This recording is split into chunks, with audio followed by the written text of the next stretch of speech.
இந்த சாமி படுத்திருந்த அந்த படுக்கையிலிருந்து திரும்பி பார்க்கிறார். ஜன்னலிலே ஒரு காண கிடைக்காத ஒரு காட்சி. திடீர்னு 2 பெரு மயில்கள் வந்து தங்களுடைய தோகையை அசைத்து அந்த ஜன்னலிலே ஆடியவாறு காட்சி தருகின்றது. சாமி மாத்திரம் பார்க்கல, வார்டுல இருந்து எல்லாரும் பாக்குறாங்க. சாமி சொல்றாரு, வந்துட்டியான்னு சொல்றாரு. எவ்வளவு சின்ன சின்ன சொற்களில் எவ்வளவு பெரிய பெரிய நிறைவான பொருட்கள் இருக்குல்ல. வந்துட்டியா, அதாவது அவருக்கு அதுல அதிர்ச்சியோ ஆனந்தமோ, ஐயோ நடக்காதது நடந்து விட்டதே, பிரமிப்போ எதுவும் கிடையாது. வந்துட்டியா, சரி சரி ஏன் லேட்டா வந்தன்ற மாதிரி கிட்டத்தட்ட வந்துட்டியா என்று சாமி சொல்லுகிறார். கண்களிலே நீர் வருகிறது. 2 மயில்களும் தோகையை விரித்து ஆடுகிற ஆட்டத்தில் வானத்தையே மறைக்கின்ற அளவு அந்த தோகை பிரம்மாண்டமாக இருக்கிறது.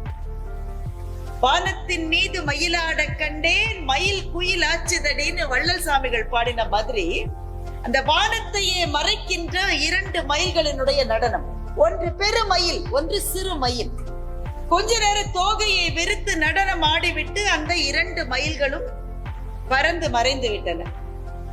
அப்ப சாமி வந்து ஐயோ மயில் கிளம்பிருச்சேன்னு வருத்தப்படும் போது அவருடைய கண்களுக்கு மாத்திரம் அவருடைய படுக்கையிலேயே பக்கத்திலே ஒரு சின்னஞ்சிறு செக்கச்சிவந்த குழந்தை படுத்திருப்பது மாதிரி ஒரு தோற்றம் தெரிகிறது. ஒரு நிமிஷம், ஒரு தோற்றம் தான். அப்புறம் இரவு வந்து விடுகிறது. அடுத்த நாள் காலையில வராங்க, எக்ஸ்ரே எடுக்கிறாங்க. டாக்டரும் வர்றாரு. ஏன் ஆபரேஷனுக்கு நாள் குறிக்கணும்ன்றதுக்காக வர்றாரு. அந்த எக்ஸ்ரே ரிப்போர்ட்டை பார்த்தோம்னா அந்த டாக்டரால நம்பவே முடியல. வெள்ளைக்கார டாக்டர் தான். அவரு திரும்ப திரும்ப கன்ஃபார்ம் பண்ண சொல்றாரு. பழைய ரிப்போர்ட்டை கூட இந்த ரிப்போர்ட்டை கூட மாத்தி மாத்தி பாக்குறாரு. ஏன்னா அன்றைக்கு எடுக்கப்பட்ட அந்த எக்ஸ்ரே ரிப்போர்ட் படி அவர்களுடைய கணுக்கால் எந்த எலும்பும் சேதாரமாகவே இல்லை.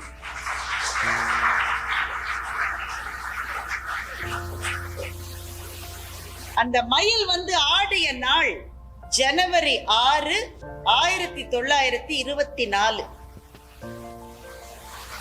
இப்ப இந்த ஜனவரி 6 வந்தால் மிகச்சரியாக 100 வருடங்கள் முடிந்திருக்கும் இந்த நிகழ்ச்சி நடந்து.